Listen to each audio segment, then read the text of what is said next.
the committee agenda packet that you were sent. I'm going to go ahead and screen share this just so that we can kind of follow along together.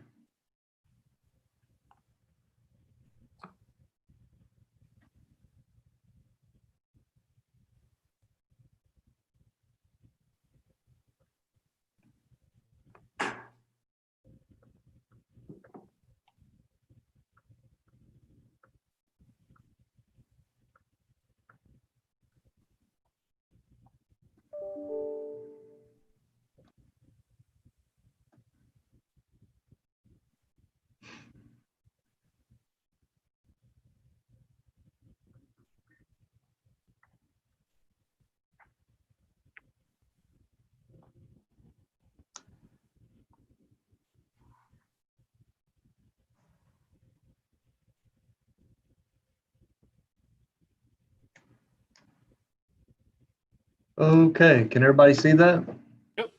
Yep. Good deal. We'll go ahead and call this meeting to order. This would be the July Tree Committee meeting at 2 p.m. held virtually. Otherwise would have been held at Stockbridge, but we appreciate everybody's attendance today. That being said, could we go ahead and do a roll call, please? I will begin. Anthony Ladd in Public Works. Steve Skelski, Water Resources. Brian LaBelle, Forest President, City Works. Patrick McVitie, Parks and Rec. Chris Patchell, Parks and Rec Advisory Board.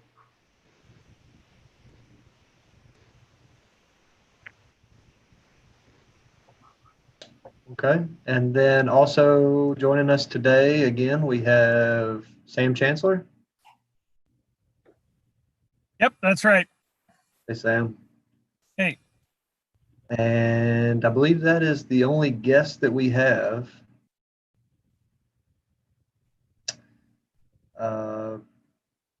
The next item is approval of agenda. Everybody should have been sent that agenda, and you can also see that here. Would somebody care to make a motion to approve the agenda? I'll make that motion to approve the agenda. Second. Seconded.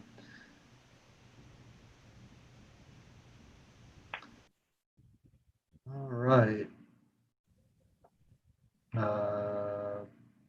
Next, we have approval of the minutes. Those should also be sent to you in your packet.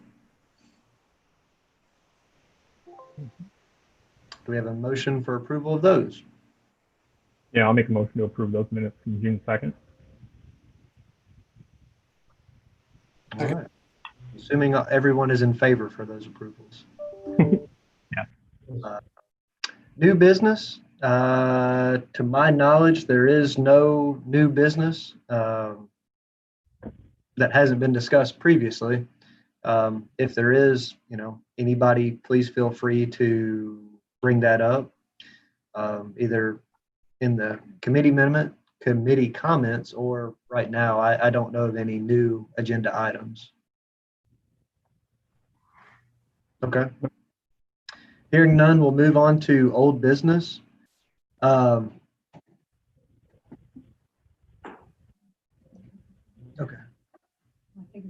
Okay. Moving to old business, I guess going in order, the first thing we have listed is Project Bronco. Sam, that would be why you're back here today. We had seen a email from you with updated information since our last meeting.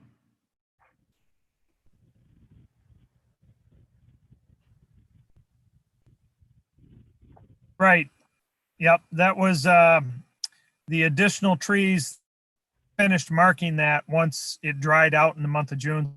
Sure. And mark and count the rest of the trees. So sent you a spreadsheet, and I modified the diameter classes so they were larger. Instead of 2-inch classes, I think I made them bigger than that. Yeah.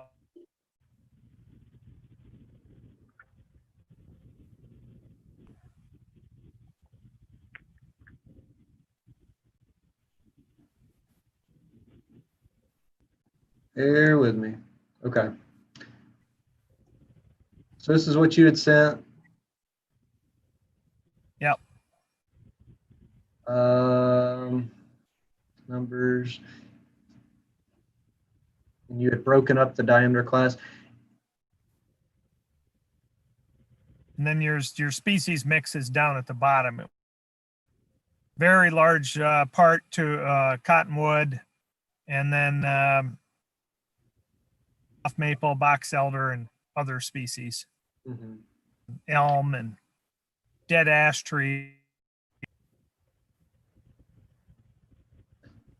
And we're still assuming those to be typically low value. Yeah. Yeah. Yep. Most definitely. So still looks like our total count is probably going to be somewhere between 700 to 800 trees. Yep. Yep. So, and I don't know if you have any information on this, Sam, but I have reached out to our city attorney's office to Mhm. try to find out some more information on. We here at Public Works have not formally received any sort of permit or easement request. So I guess I'm still under the impression that that's still being discussed or negotiated. Yeah, I'm not sure exactly what comes first, the egg here. It was kind of my understanding was that your legal team is a recommendation from the tree committee before they move forward with the easement that consumers needs to have from the city in order to make this project happen. And Okay. so I don't know if the tree committee for the city attorney's office for guidance. Sure. All I can do is provide the information out there that we want to cut and kind of give you an idea of the magnitude of it as far as the number of trees and then the value of these trees, at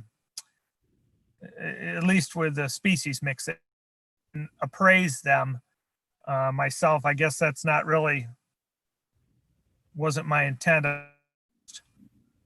Identify all of the tree work that you needed to know what it was going to look like through there and what coming out. So Sure. I don't know what direction you guys need to go from here.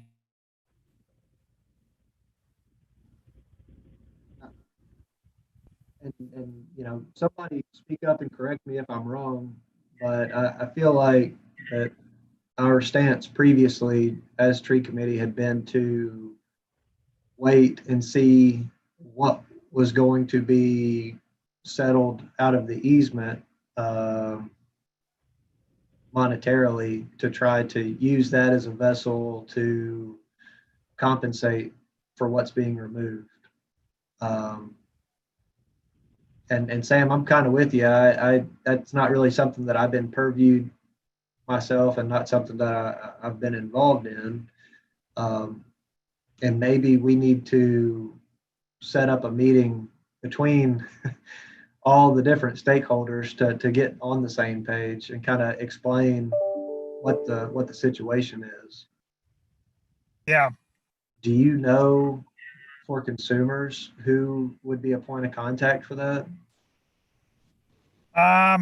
Well, I had a call from somebody in our real estate office. Her first name was Lisa, and me and had some questions about the. So I'm thinking that she was probably our real estate person that's been working with your legal team, Okay. but I don't know for sure. That'd be my guess. But I would agree with you. That probably needs to happen at some unless, the tree committee has big opposition,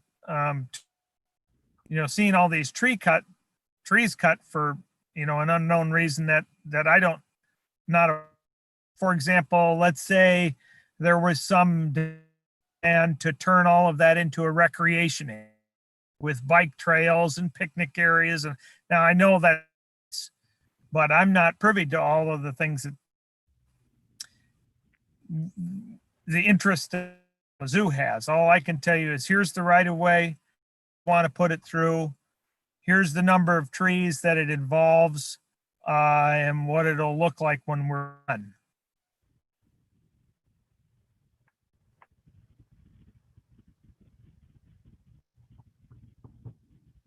And there's no possible way to reduce this number at all. I mean, this is all predicated upon what consumers' construction standards are. Yeah, if there's any way to reduce that number of trees that'll be removed, I would say more likely there's a chance that it could go up in numbers depending on once we get the area cleared, then the adjacent in the danger tree zone Sure. are going to more visible. I mean, pass those easier once it's opened up. We tried to mark danger tree zone that we thought but it's been my experience whenever I cut a new right of way like this, sometime or two, I wouldn't expect it would be great numbers of trees, but sometimes, a dead ash tree you didn't see before that might be there that's leaning the wrong way, and we'd need to add that. There's probably not much chance in this reducing the number of trees that are out there, and it's that the tree numbers would increase, although it would be a small amount. Maybe even less than 10 trees. It looked to me as I walked through it and looked at some of the marking myself, that pretty much everything that I could see hazardous to the operation of the line was identified.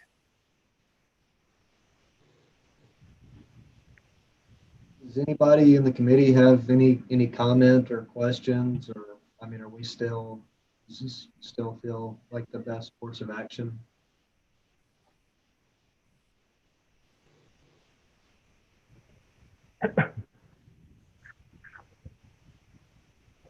Yeah.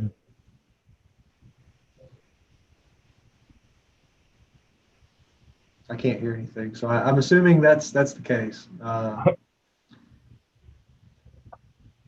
So I guess, really not trying to get in the way of progress, but, we still have to hold on this until we get that additional information, and maybe outside of this, Sam, we can talk and try to get, the other parties in communication, or get all of us in the same virtual room, I guess. Sure. Yep, I understand. And just so that we're all on the same page, and I don't want us to be waiting on somebody else to be thinking that something is coming. Yeah. And then I guess the other part of that, and a discussion to have with both your folks and ours, is what that value looks like and how we arrive at that based on the species breakdown and the number of trees and their size. Yeah. Brian, I mean, do you have any kind of insight on something that would be, not necessarily, we're not looking to get down to dollars and cents here, but to at least put us in the ballpark of what we're looking at? Value of the trees out there? Is that what you're asking for? Yeah, I mean, how would we even begin to know what kind of value that we would be asking for in, to try to compensate for a loss of this amount of forest? I mean, Is your question going to Brian LaBelle or Brian Vogel? Honestly, either, Brian. It was Brian LaBelle, but I'd be also very interested to hear Brian Vogel's point of view too. I'll let Brian go first.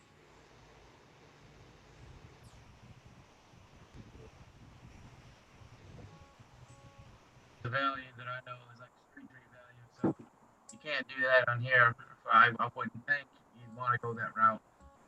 That number would be really large and probably overproportionate comparatively.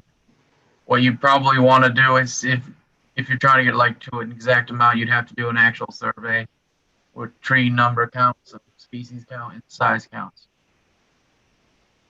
and board foot counts.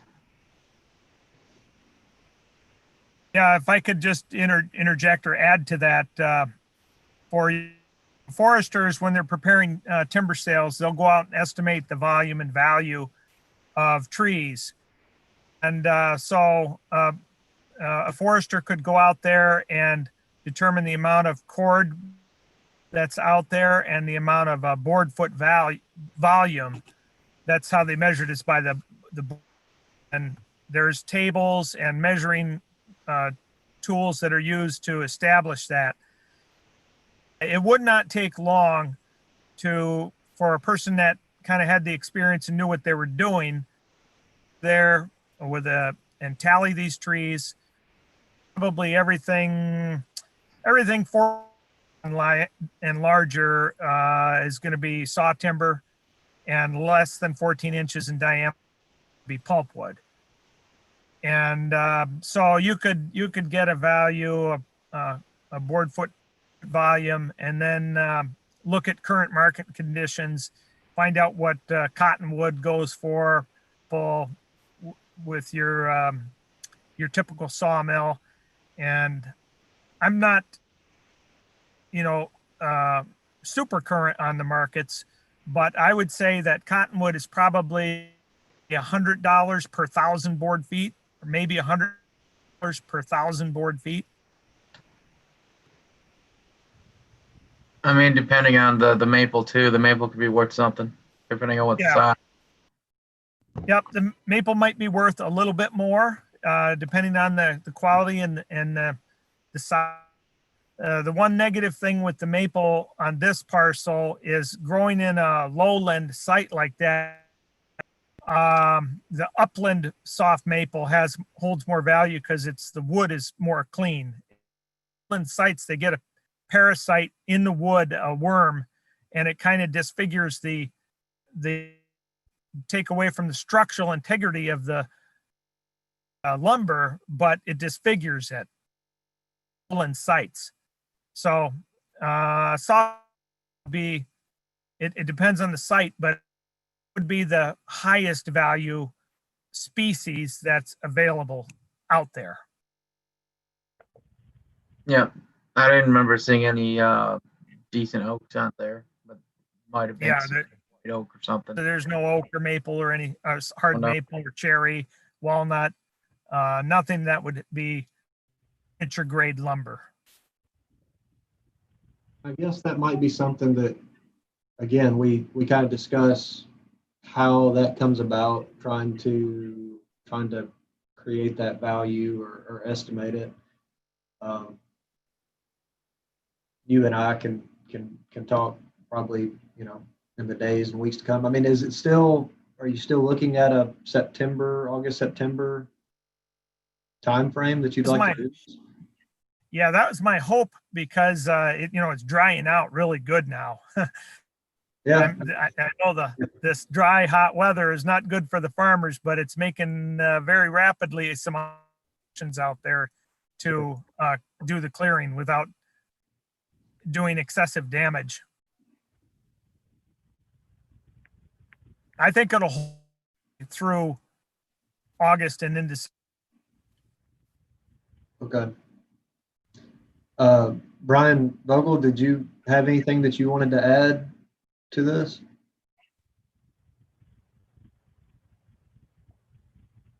Unmute my mic. Not really. It's just the value of that wood. The species aren't highly desirable. You got to find. I mean, you can get a market value. It's not like we're going to be selling it. You just want to get a value of it. And there you would need to have someone go back out and reevaluate how many logs you have, and what it's worth. So, but Sure. other than that, cottonwood and soft maples are in a high demand. So, and I do realize, as we're talking about value, most of this discussion has revolved around a material value for the tree is, to be used in, some sort of product or furniture or, construction.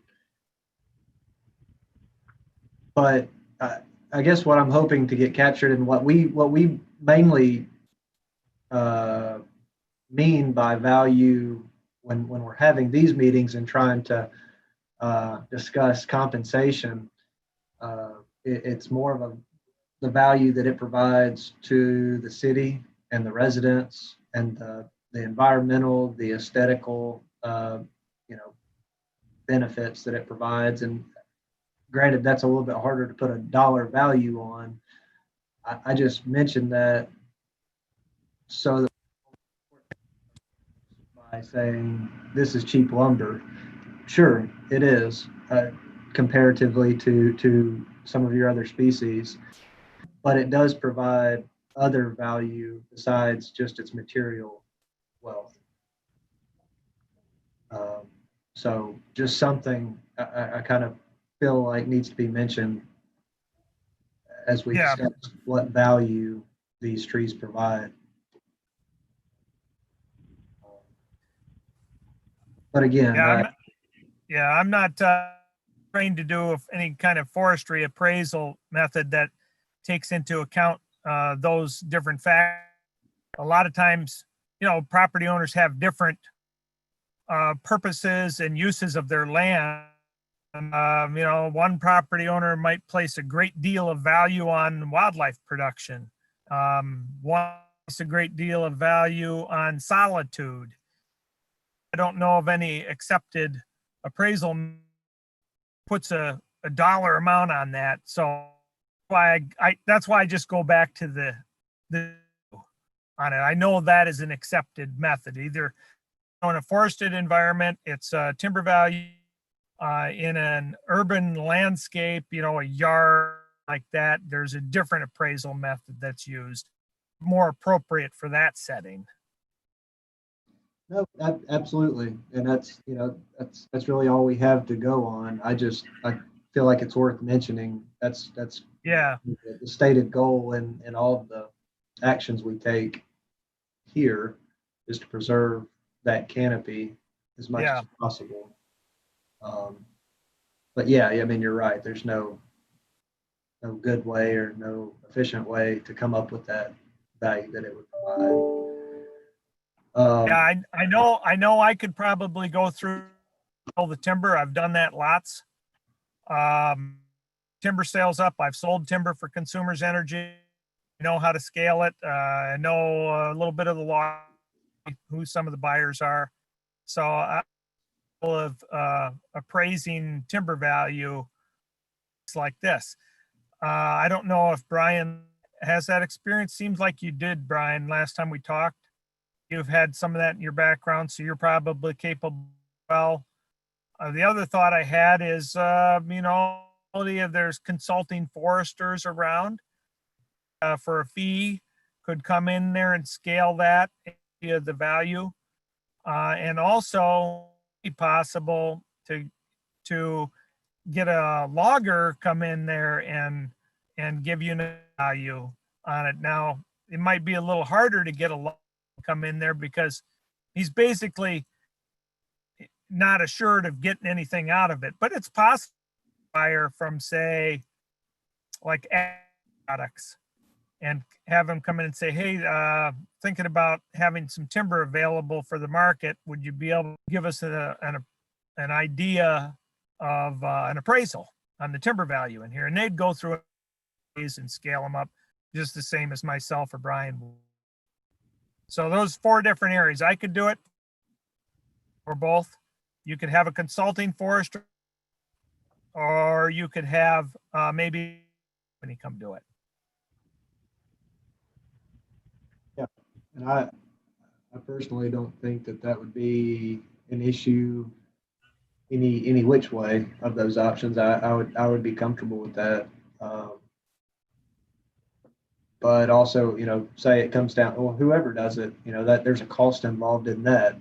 And maybe that's Right. something else that needs to be, discussed with the other stakeholders to try and come up with how we want to do that. Right. Trying to get a logger to come down, I mean, value the wood you're looking at is going to be hard. I mean, most of them are probably going to want to just chip it, use it as a pulpwood. It's not like you have a couple gems out there that they'd want to go for. I mean, I'm not saying they won't do it. I think it'd be difficult to get somebody that want to come in for what they're going to get on the return. Sure. It's probably not worth the cost, I'm guessing. That's my opinion.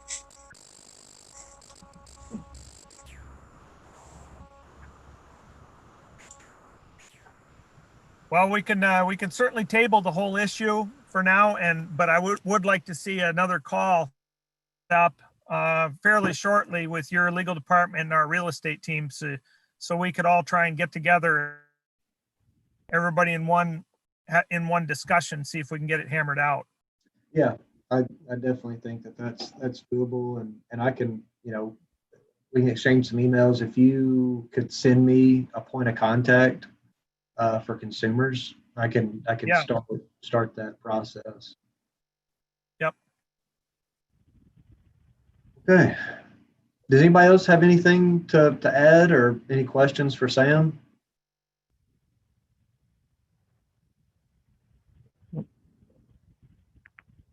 Phil, thanks for joining us. I have shared on the screen here the updated spreadsheet that Sam had sent with the total amount of tree removals. Did you get that email as well? Yes, I got it. I just said I missed the Zoom link. So, but it's all good now. Okay. No, I just wanted to make sure that you received that, and just to review. That's really the only update on this progress or on this project that we've had since we met last time. But certainly, due to the scale and scope of the project, it's worth meeting about and kind of discussing to see if there's any updates.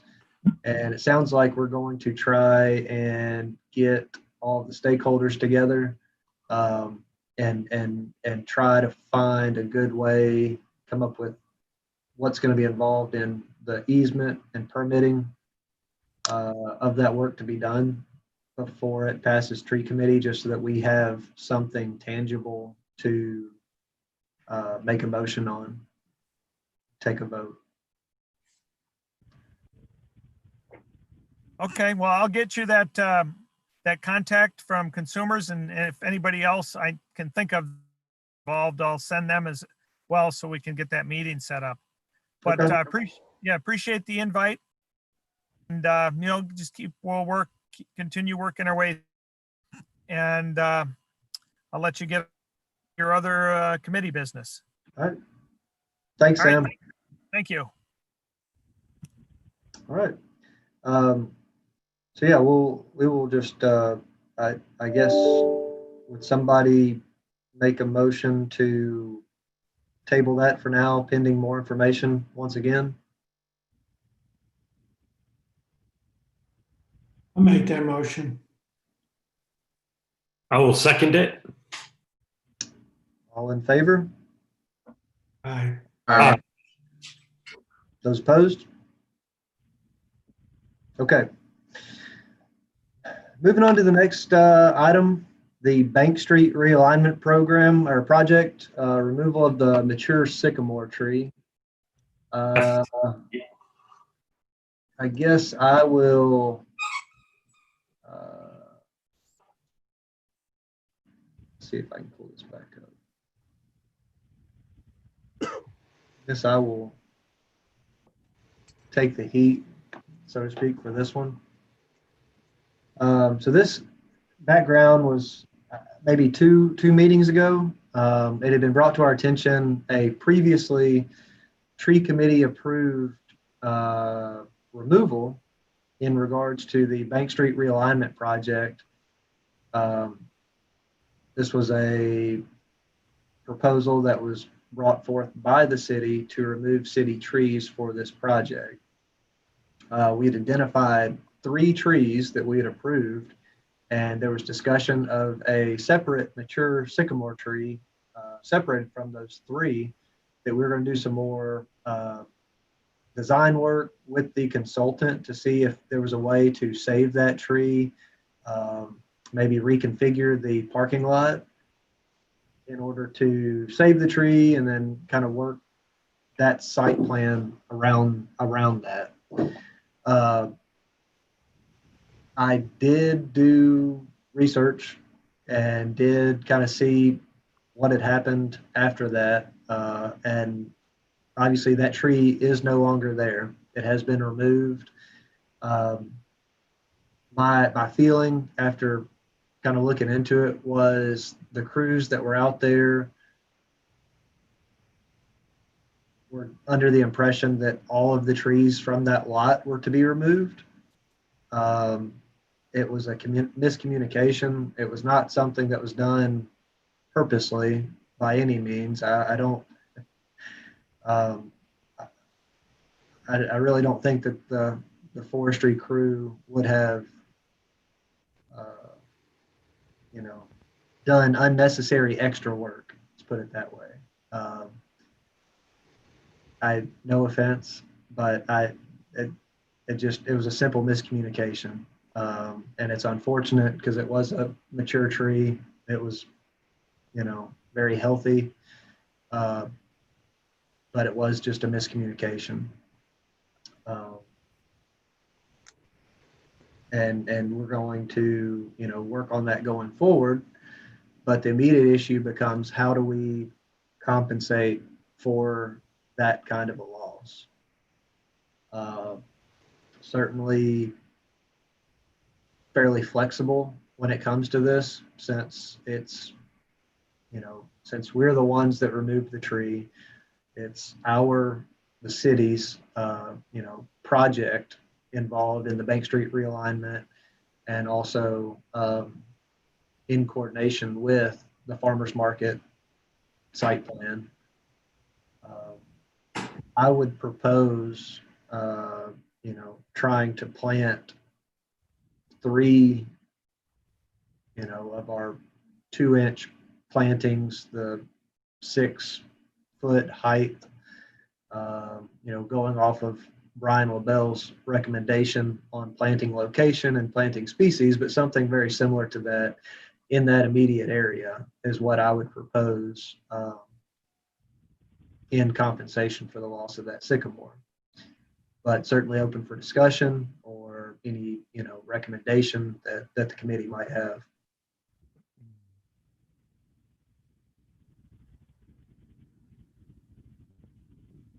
Sycamores grow pretty quickly, I understand. But still, if you're starting at 6 feet, it's going to be 10 years before those are shade trees, right? Sure. I guess I don't understand the definition, but it'll be a long time, yeah, before they're of size. I'm guessing 10 years, they'd probably be around 8 inches, maybe 10 at max. Right. The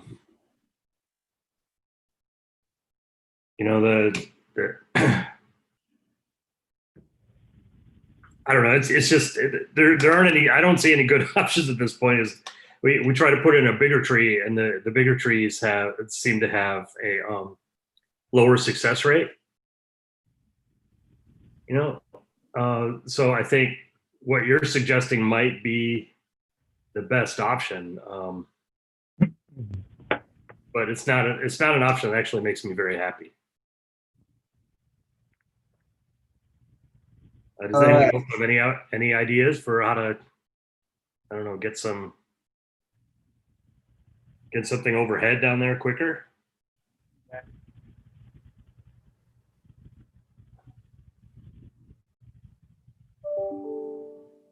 I personally don't. I also, have a little bit of concern with planting something prior to all of the construction being finished there. Yeah.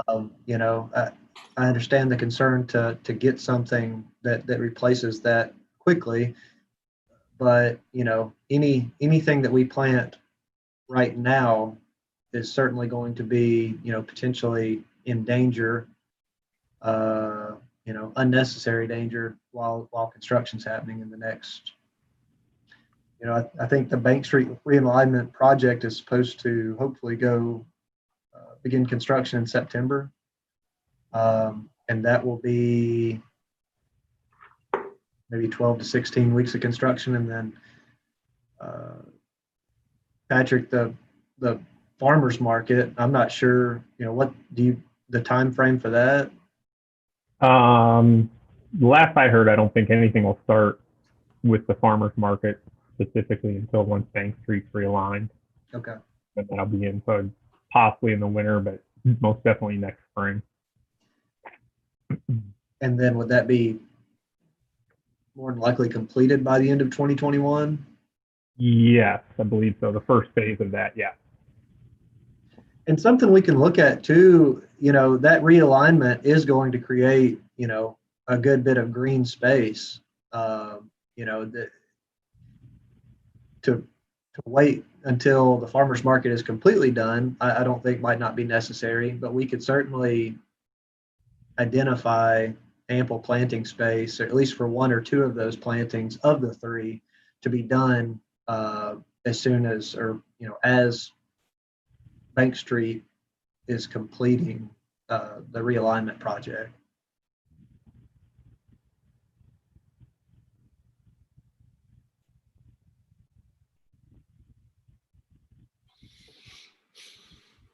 All right, so you're suggesting that whatever plan we come up with, and maybe we should actually wait to make up the plan until after the all the paving's done. Until Yeah, I mean, until suggesting. you're going to have a lot of, you know, especially your early construction is going to include a lot of clearing and grubbing, removing of topsoil, you know, a lot of the grade work. Right. I'm not saying that you would even have to wait until the final lift of asphalt is placed, but at least wait until our street is defined with curb and gutter, and to a place where, you know, the contractor is mainly working within those limits, that we know they're not staging any more equipment, they're not doing any more grading work. And even, you know, part of that project will include re-topsoiling and grassing the new green space. So I think somewhere in there is a sweet spot to where you don't have to wait till the road's completely finished, but towards the end of that construction phase. Okay, and that's going to be probably early next year. If everything goes to plan, it should be, I'd say, late fall. But do we want to plant in the fall? Isn't it harder to get? It's my understanding, I mean, we could still be working within that window with the species that we're talking about, right, Brian? Depends on the month. I wouldn't necessarily. I mean, it also depends on the weather. But if it starts snowing hard in December and the ground is frozen, you're not going to want to do that. I'd say probably looking at middle of November. I mean, it's possible in middle of November for sure. But like you said, you definitely want to wait till at least the curbs set, because those, I don't know how deep the curbs are in that, but those curbs are pretty deep. Yeah. Yeah, you want to avoid extra, you know, if you plant it too early and you have more equipment going by, you're going to compact any new roots that are going through. You know, I always think fall is a good time if it's the timing's right in the fall too. You can push it. Right. Early spring's better, but later in the fall is also good. Okay. I don't think you want to plant too early. It's just something we're going to have to stay on top of. And if the opportunity's there, then I'd say go for it. If it's not, then we wait till spring. I mean, if we plant early and there's going to be more construction, we're just going to have to be vigilant and make sure they have tree protection up. Right, right. You lose too many trees by planting inappropriate time or place anyway. Oh, I'm sure of that. I think you got enough people involved, no one's gonna let it slip through the crack. Let's hope not. I really not. I really try not to make a habit out of making excuses. But with the vacancies that we've had the last few months, if there was going to be a miscommunication, um, you know, these last few months would have been the time that probably would have happened. It's unfortunate, but trying to not only compensate for that loss, but kind of learn from it as well. Okay, so what you're talking about? 3 6-footers. What varieties? More sycamores again, or something else? Brian?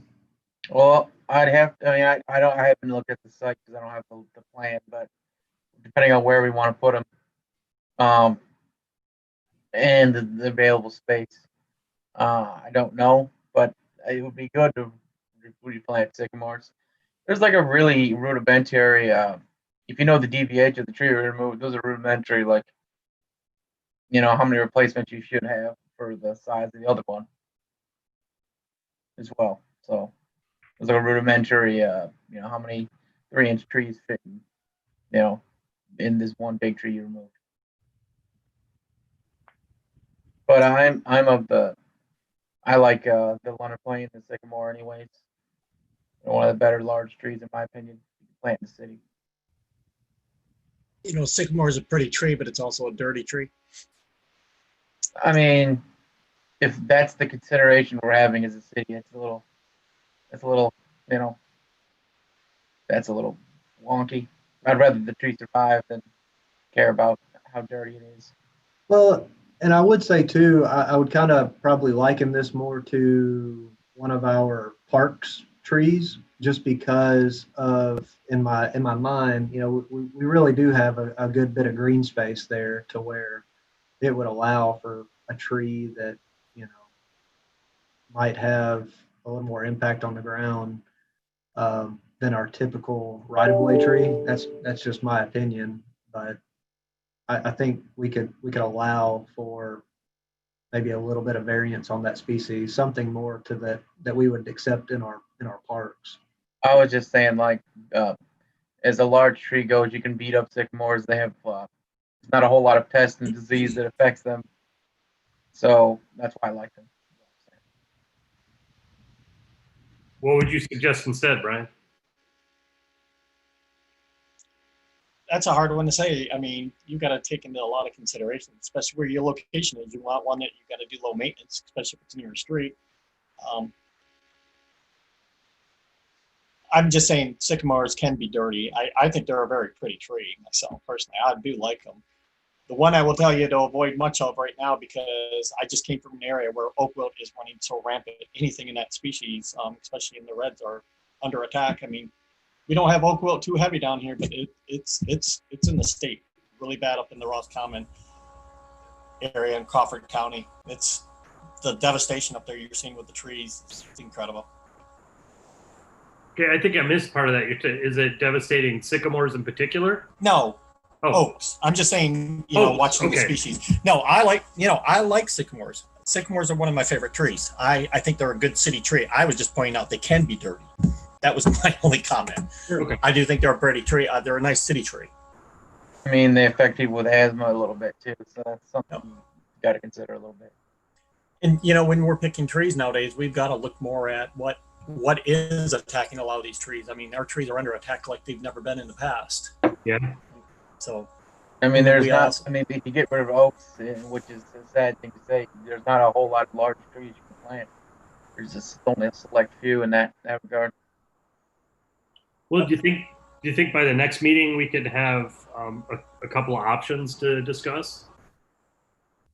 Yeah, I think so. I mean, we know enough about what the site is going to look like when it's done, so we know what square footage of. I mean, I just have to get the plan and get out there, and I can check it out for sure.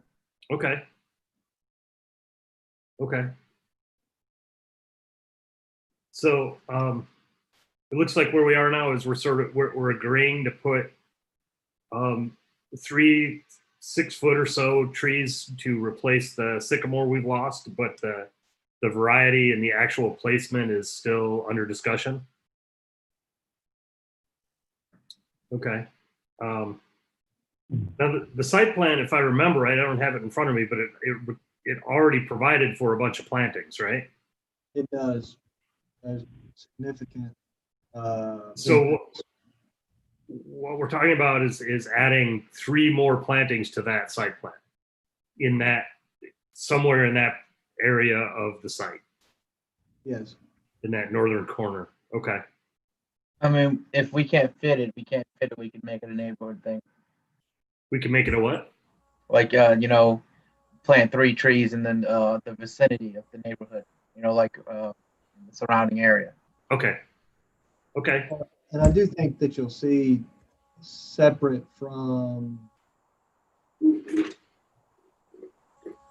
that area, that there will be green space created from the Bank Street realignment too, that I think will have room for plantings, not specifically even talking about the farmer's market site, but the new right-of-way created by the Bank Street realignment. Okay. Those projects are they're next to each other, but they are separate.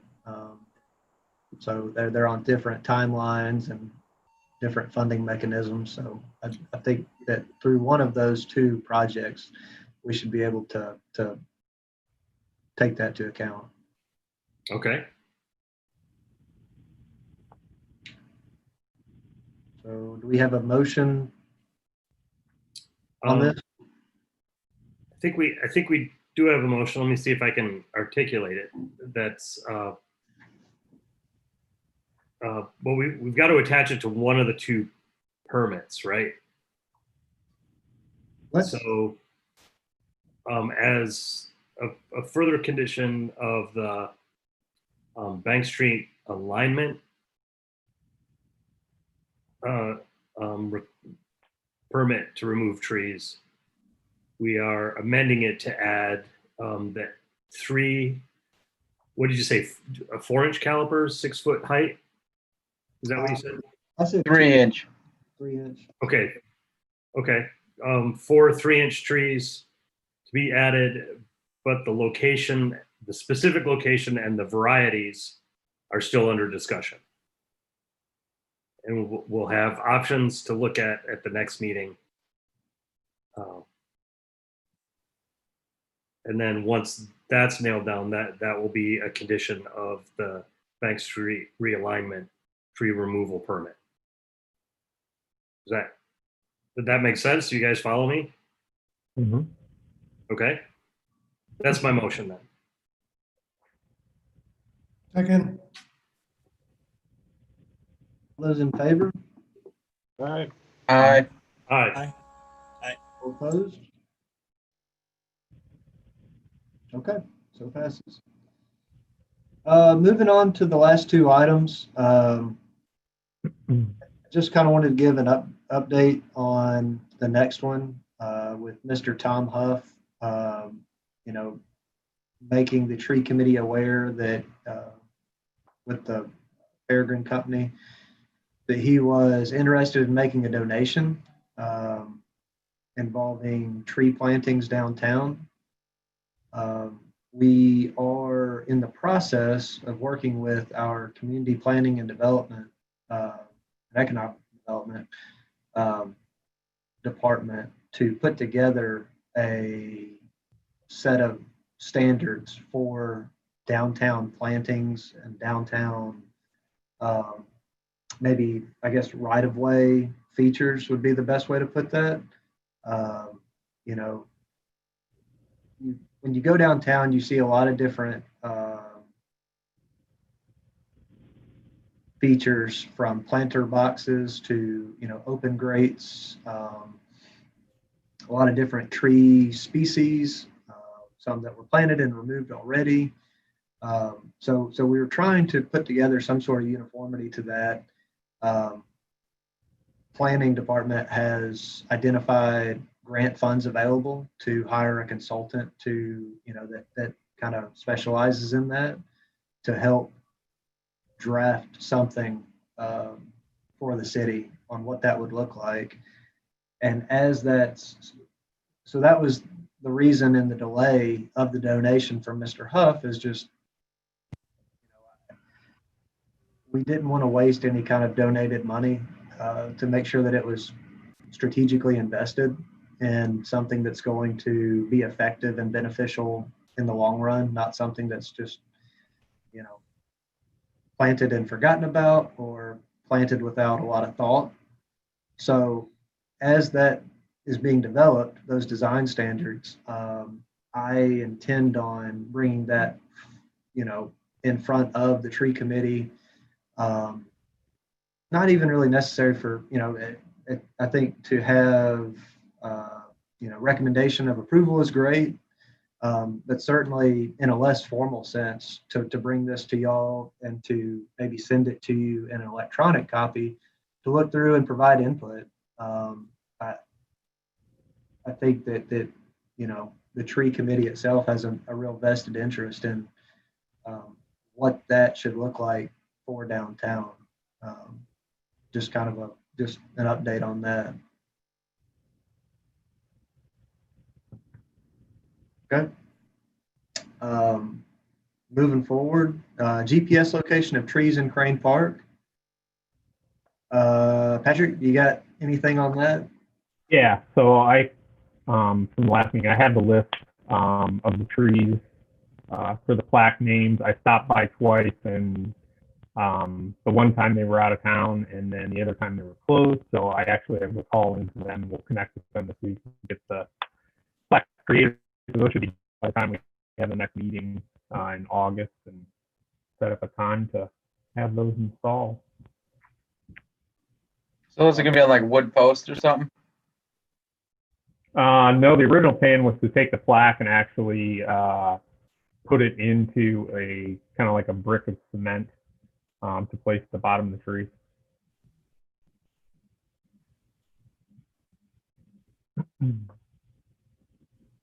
Okay. Thank you for that. Mhm. Was a couple other, well, I'll get back to that. That concludes our old business. Were there any public comments?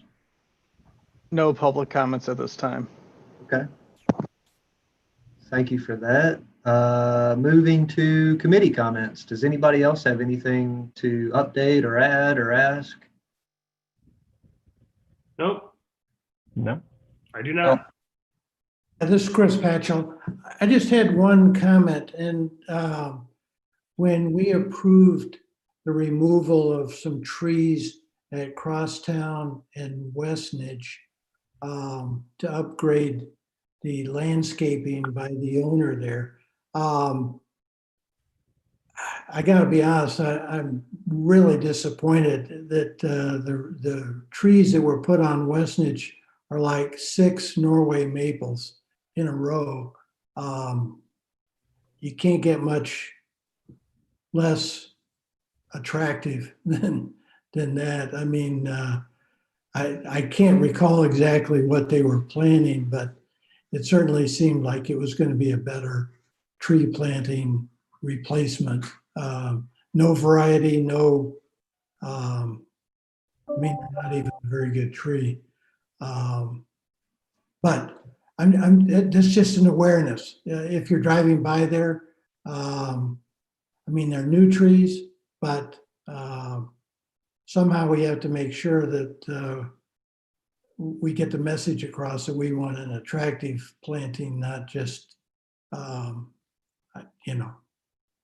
I know he had a professional do it, but it's pretty lackluster. Can we see what we actually approved in the meeting when that was approved? I remember that somewhat. Now that you mentioned it, I can't recall what we approved. Yeah. At that point in time. Yeah, I don't remember what we approved either. But he was putting them on his property, so Hmm. we really didn't have a say in what he was doing. I just remember the meeting and the landscape gentleman, was indicating what he was going to put in there, or not specifically, but that he was going to improve it.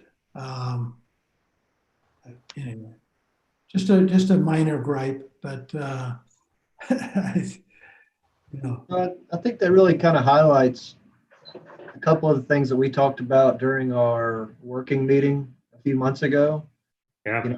We struggle with um, enforcement. Obviously, it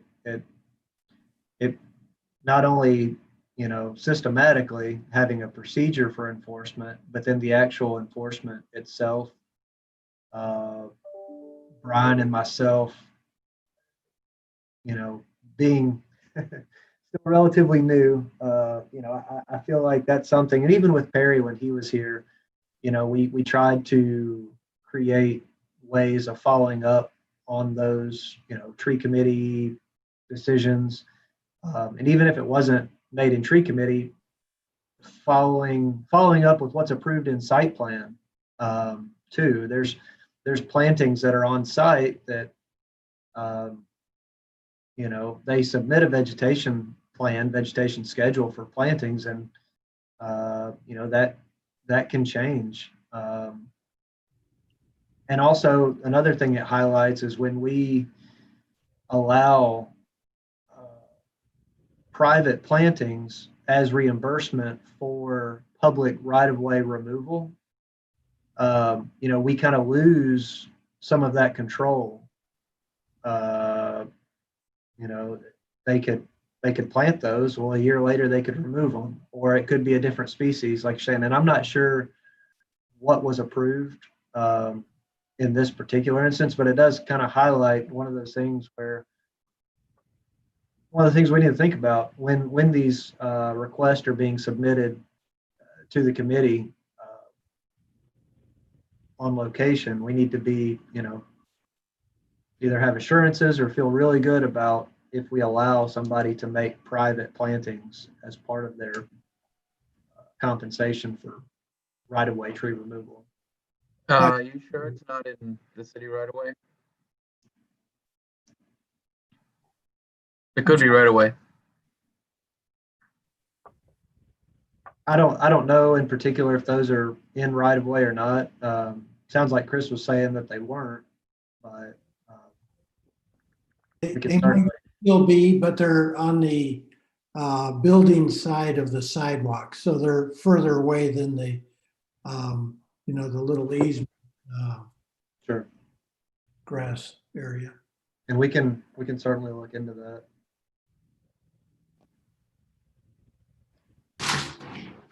Does anybody else have any comments? Nope. I'm all set. Okay. Wanted to mention one more thing. I know we've been on here for quite a while. We are in the process of putting together a tree planting project for this year, for this fall, using FFE funds. They have funded a tree planting project for this year. We are preparing to send out postcards. And the reason we wanted to target neighborhoods in the city that had a relatively low percentage tree canopy. And the purpose of the tree plantings obviously is to grow that canopy. So when we did a rough assessment of the areas, the neighborhoods that had the lower end of tree canopy growth or tree canopy cover, they were the north side, Edison, and Stewart, I believe. Yep. Stewart neighborhoods.